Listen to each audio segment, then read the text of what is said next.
Okay, guys, well, I've brought this project along a little bit, and you might notice that I got my fisherman in here now. I got him a little dip net here, and I got him a trout. Um, I put some texture on my evergreen trees. I broke up this top part and I put the sun over here. You might notice I got my shingles on my roof. I've been doing some shingling, you guys. I've been doing some siding. I got my siding on. Notice how I got some nice depth here on our water wheel. Got that in. And I laid this stone. I've been busy. I've been laying stones, shingle, siding. I've been doing all kinds of work here. But one of the things that I don't have much going on, the stream finishing up here, where with some rocks or something possibly. And this area over in here, there's not a lot going on. So I've been thinking, what if I just done something simple? I could do a million things over here. I could do a bear or an animal of some sort or a deer or something.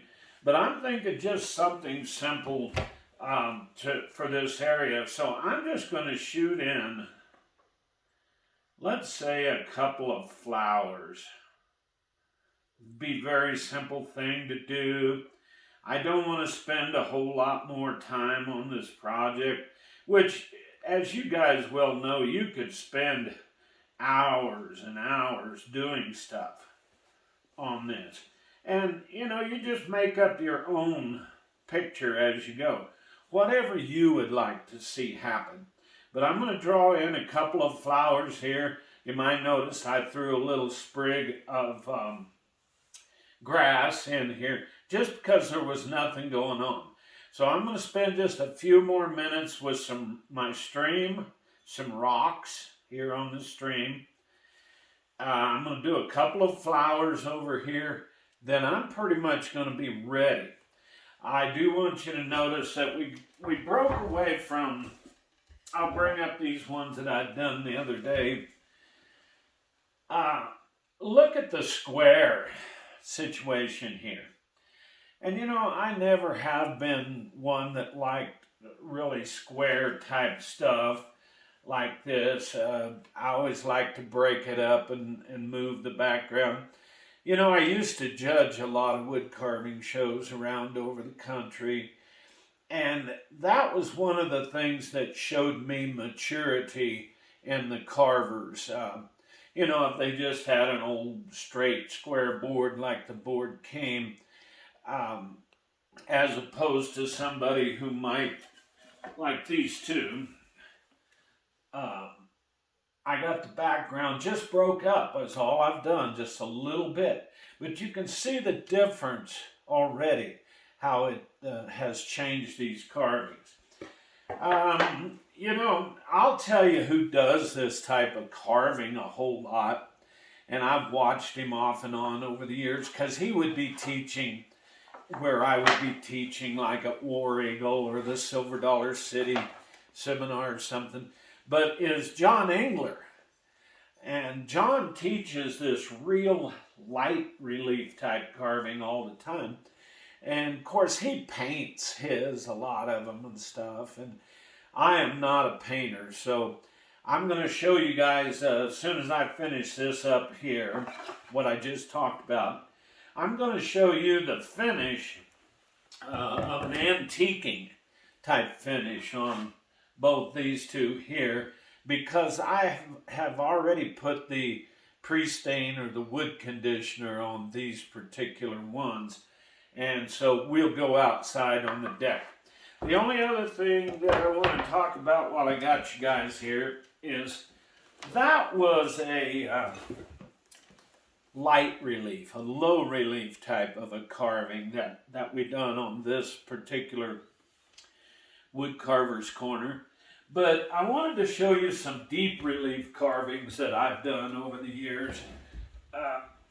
It's weird how you kind of get into kicks of doing stuff. And I had one winter several winters ago where I got into doing a bunch of wall hangings like this. I don't know whether you guys can see this or not, but what I did was I drew this out on a big old, this is butternut wood.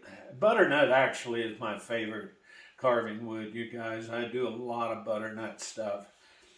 But I drew this out, it was a 3-inch thick board.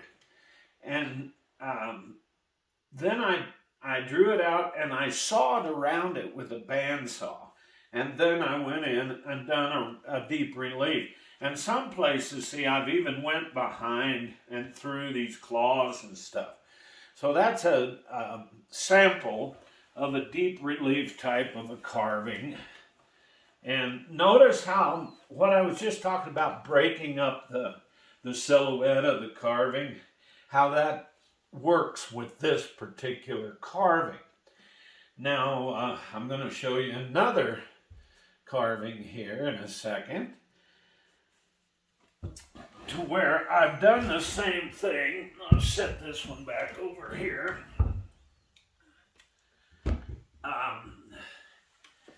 I used to do a lot of indent type stuff like this. And notice where I've went in here and cut out between the claws down in here and stuff. Now, this is a pretty deep relief type of a carving. And I wanted to mention a couple of things about these bigger pieces. If they're really heavy and they're hanging on the wall, I'll show you the back. Where I've came in here on the back, this was a 2014 carving. That's quite a while back, you guys. I always liked this piece, so I kept it in my studio for myself. Every now and then I'll snag one that I like. But notice how I've hollowed the back all out on this piece to where when it's hanging on the wall, it's not near as heavy. I'll show you one other example of that here. Is when we were doing horse heads, this was a solid piece of catalpa. I might have showed you this the other day. I don't even remember when we were doing horse heads. But look at the fiddle backing in this catalpa, how it's just so amazing. This, but what I'm getting at here is not only did I cut around the whole pattern, I chainsawed this one before I carved it. But I also, it was so heavy, notice here how I've hollowed out the back side to where it's not so heavy. So I'll tell you what I'm going to do to kind of finish this up, guys. I'm going to carve those flowers on our piece that we've been doing and a few rocks along that stream. And then I'm going to take you guys outside on the deck and show you an antiquing type situation that we're going to use to put the finish on them. So,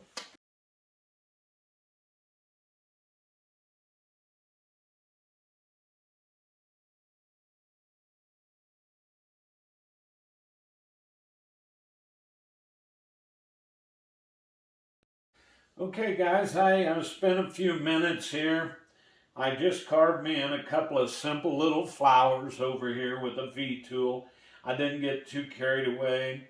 I added a couple more sprigs of grass, or these sprigs could even be these flowers in the early stages. You know, you're making up your own little scene here, you know. And I'm ready actually to sand this. Now, I do want to say a couple things before a person starts sanding on this thing. Is this white wood, I had quite a terrible time along the way. You ever get your hands dirty with pencil or whatever's on your hands, dirt, whatever, and you're rubbing around on your piece, so you end up with dirt. This white wood will get awfully dirty, you know what I'm saying? So if you have to, you may have to go back with a gouge and clean pencil marks or anything off, which I had a few on here. But I did say in previous tapes that we've done is I use 220 sandpaper, and I like it where it's almost wore out, you guys. So I have done this where you fold it, unfold it, usually not with the grit against itself, but to fold the other part in.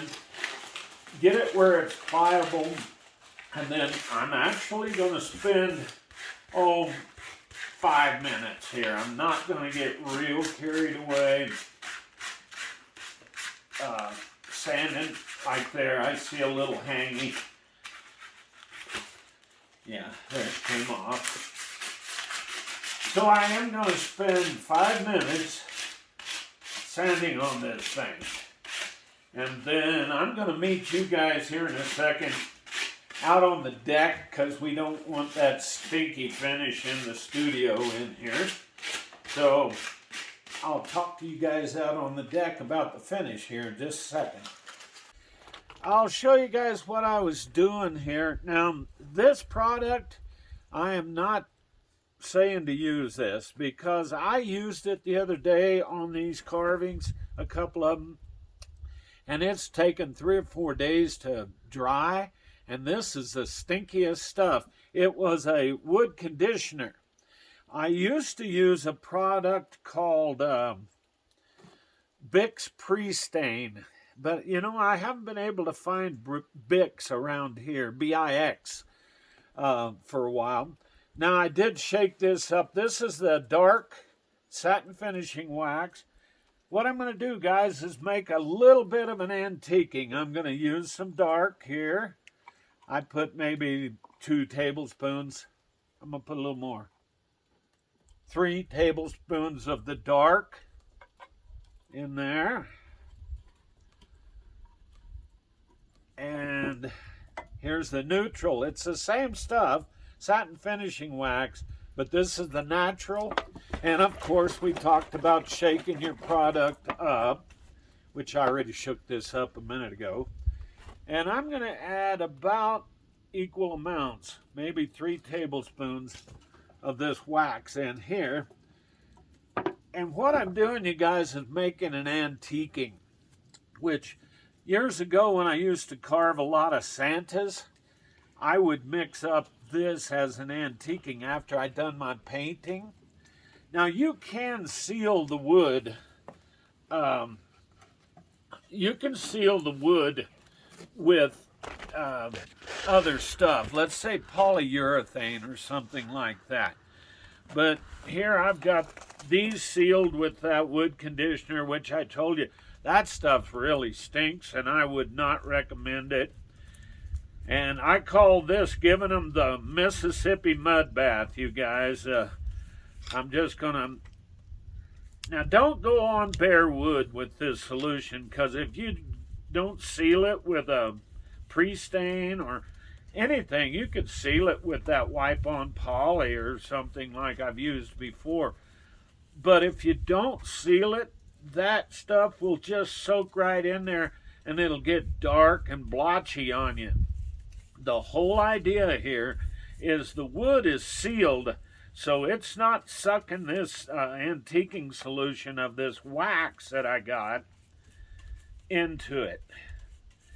And, you know, I've used this Watco satin finishing wax, you guys, for years on finishes. I like the fact that it's very simple to use. Once you get it done, you can buff the wax, which gives it a shiny effect. After it dries, of course, you know. Now, I will wipe off some of this excess. And it's up to you if you want to, where I've left the bark on this, I'm going to go ahead and paint the bark. Kind of add a little sheen to it when I'm done. Because that's what this wax will do, is add you a little bit of a sheen here.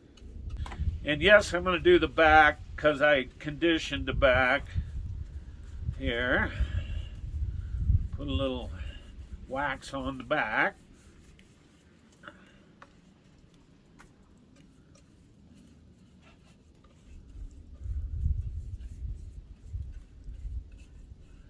But anyhow, there's that one. I pretty well got it. Might not hurt to look around and make sure you got all your surfaces, you guys. Rubber gloves would have probably been good here. I tell you what, the fumes off that stuff the other day, that pre-conditioner, wood conditioner I was using, man, that stuff knocked you for a loop. So that's the reason I didn't care for it. Not only did it take a long time to dry, but it also, God, it was the smelliest stuff I've used in a long time. So like I said, I used to use a Bix pre-stain. Years ago, I used to be able to find this stuff called I think it was McCloskey's pre-stain type of a stuff that I used. John Burks was the first one to tell me about it. He used years ago. You know, I miss old John. Of course, I understood he passed away. You guys might have been noticing that I have other videos that I'm doing. If you haven't checked them out, get a chance and check them out. They're where I'm junk art welding minions and grasshoppers, and I just dump out a bunch of junk down there at the shop and go to welding stuff up. But we've had a really good time with our minion videos. So if you guys haven't checked that out, look up our minion stuff. We've actually welded up 10 minions. All right, I got the stuff smeared on there, and I forgot to bring my paper towels out, so let me go get the paper towels. Well, you guys can wipe these back as little or as much as you like. The whole idea, as you can see, is the antiquing effect. A lot of times I'll leave a little more on there than you think you need at first, because after the wax actually dries, you can come back and buff the wax a little bit. So I'm wiping that one. This one I've got quite a caking of dark wax down in this mill here, but I'm not going to wipe it quite as much. I'm going to leave more dark on it than I did the other one. Matter of fact, it's hard to tell when to quit with wiping them back. But as you can see, what that does is bring out our shadows and stuff. This one I've wiped a little bit more than that. But anyway, you guys, this is our project on light relief carving.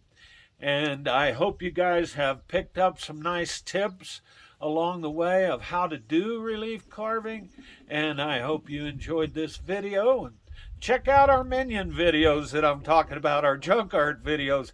We're doing other things like marble carvings and stuff like that. Anyway, check out some of our other videos. We'll see you next time here on Woodcarver's Corner.